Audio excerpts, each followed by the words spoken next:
لأ تسلم إيدِك، بجد تحفة، بجد؟ والله تحفة تسلم إيدِك. أنفع؟ أنتِ بُصّي بقى، فكّري في الحاجات اللي زي دي، اعملي أفكار بقى للأكل. طب خلاص كفاية، لا، أنا لا، لا بقى خلاص روحي أنتِ بقى. أنا بقى والعيال، لا، لا، روحي أنتِ. والعيال أنا أبو العيال. واحدة بس. آه. ويا أهلا وسهلا بالحلوين، وحشتوني كتير. اللي ما يعرفنيش أنا فاطمة، ودي قناة أفكار. حابة أقول لكم إن الحلا طعمه تحفة جدا بجد. هو ما استنيناش عليه أصلا لما يبرد وكلناه كده في ساعتها، ما استنيناش حتى يبقى لتاني يوم ولا أي حاجة، بس بجد تحفة. فيلا قوموا جربوها حالا. هيكون معانا ايه؟ كوباية دقيق. أي كوباية دقيق هيبقى عليها كوباية ونص مية. أنا حبيت بيبقى قوامها سايل كده خفيف، وتضربيها بالمضرب كده زي ما انت شايفة، وهتحطي معاها كمان رشة ملح. بجد الطريقة دي تحفة قوي. وبصوا زي ما انتم شايفين هيبقى القوام سايل شوية. وهنجيب بقى اي فرشة ميك اب عندنا، ونغسلها طبعا. على فكرة للعلم يا جماعة، الفرشة دي جديدة، يعني انا مستخدمتهاش. انا عندي فرشة تانية اللي بستخدمها انا، لكن ديت جديدة خالص، فقلت اجرب بيها الوصفة. بجد طلعت الوصفة خطيرة خطيرة. فيلا لازم تقومي تجربيها حالا. وقلت برضه اغسلها معاكم زي ما انتم شايفين كده، زيادة نظافة يعني. آه بس كده. فالفرشة دي ما ينفعش تبقى فرشة الا فرشة شعر. ما ينفعش الفرشة السيليكون اللي احنا بندهن بيها السمنة او الزيت في الصينية. فرشة شعر بقى ميك اب، او فرشة اللي هي الدهانات بتاعة الحوائط ديت، بس اهم حاجة تبقى جديدة طبعا. زي ما انتم شايفين كده عملنا ايه. جبنا الطاسة بتاعتنا، هندهنها دهنة زيت خفيفة كده بمنديل او اي حاجة. وتقومي حاطه طبقه طبقتين 3 من الايه من الخليط بتاعنا. زي ما انتم شايفين بحط كذا طبقه عشان تطلع معايا، لكن لو حطيتي طبقه واحده اصلا مش هتطلع معاكي، يعني هتبقى رقيقه جدا خالص. لازم تحطي 2 و3 طبقات. فبجد بصوا بنستنى بقى لغايه لما تبيض كده.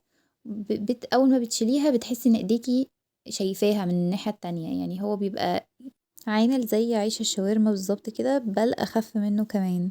فزي ما انتوا شايفين كده بندهن كده، وبنستناها تهدى خالص، تستوي لغاية ما تبيض زي ما انتوا شايفين كده، وبعدين نشيل. لازم تهزي الصينية يمين وشمال كده عشان البتاعة تستوي والنار تتوزع كويس جدا. مش عارفة هي في كذا بلد تانية ولا ايه، بس لو حد يعرف اسمها ايه يقولي، يعني يقولي انتوا بتعملوها ازاي واسمها ايه عندكم يعني.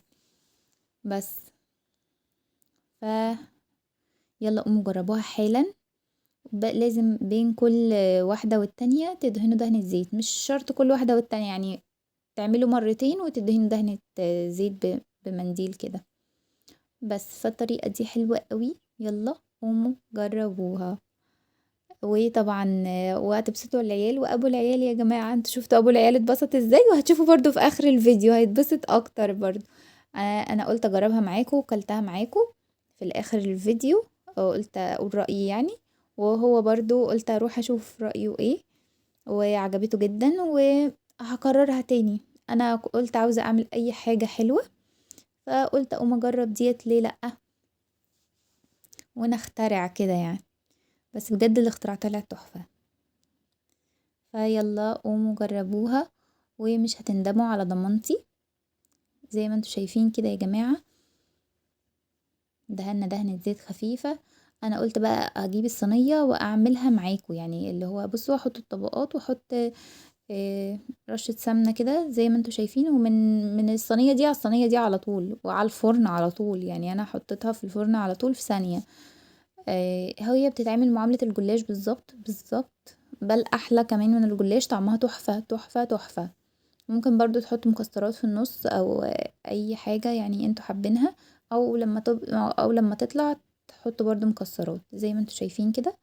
بنحط كده وايه وندهن سمنة على طول. هي دي الفرشة اللي انا قصدي عليها، دي بندهن بيها سمنة، ما ينفعش نعمل بيها الوصفة دي خالص. فانا كنت مطلعه برضو في طبق كده. الكمية دي الكوباية دي اتعملت لي الصينية الصغيرة زي ما انتوا شايفينها دي. صينية صغيرة خالص، ما تكفيش، هي تكفي فردين بالظبط، يعني انا وجوزي بالظبط. يعني العيال الصراحة ما كلتش منها يعني هو ابني هو اللي كل منها قطعة وخلاص بس. وبنتي خلاص يعني صغننة ما بتاكلش. بس فهنقطعها ونعملها معاملة الجلاش بالظبط زي ما انتوا شايفين كده. لو انتي عايزة تعملي كمية اكبر ممكن تعملي كوبايتين دقيق وتحطي عليهم 3 كوبايات مية. بجد ما بتاخدش وقت خالص وسهلة خالص. بعد ما تحطيها في الفرن هتحطيها نص ساعة في الفرن وتحمري الوش وبعدين تحطي عليها الشربات بقى.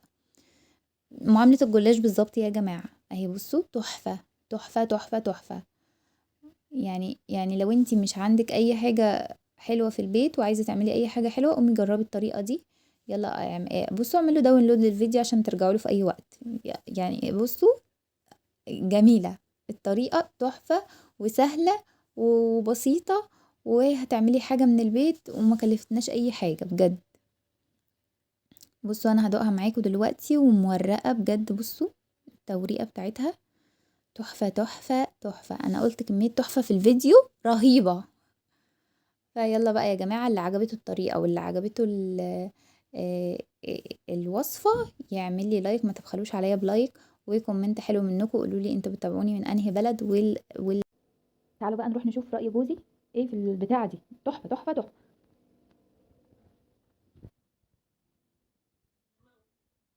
حسين امم الله الله الله الله، ايه الجمال ده؟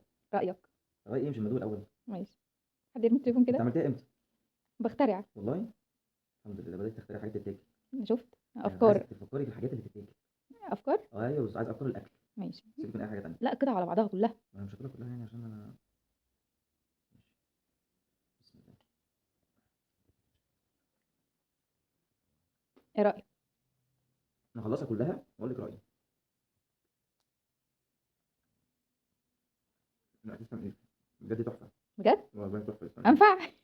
انت بصي بقى، فكري في الحاجات اللي زي دي. اعملي افكار بقى الاكل. طب خلاص كفاية. لا انا لا لا بقى خلاص روحي انت بقى. انا بقى والعيال. لا لا لا روحي انت. والعيال. انا ابو العيال. حد بس. آه، طب ايه انا هتاكلها ابو العيال. كلها؟ هسيب لكم قطعه واحده السماعه انتوا شفتوا يا جماعة؟ شفتوا؟ قول لهم بقى يعملوا لي لايك. مين دول؟ انا فكك من اي حد. فانزات. انا اللي اعمل لك لايك. حبيبي حبيبي حبيبي.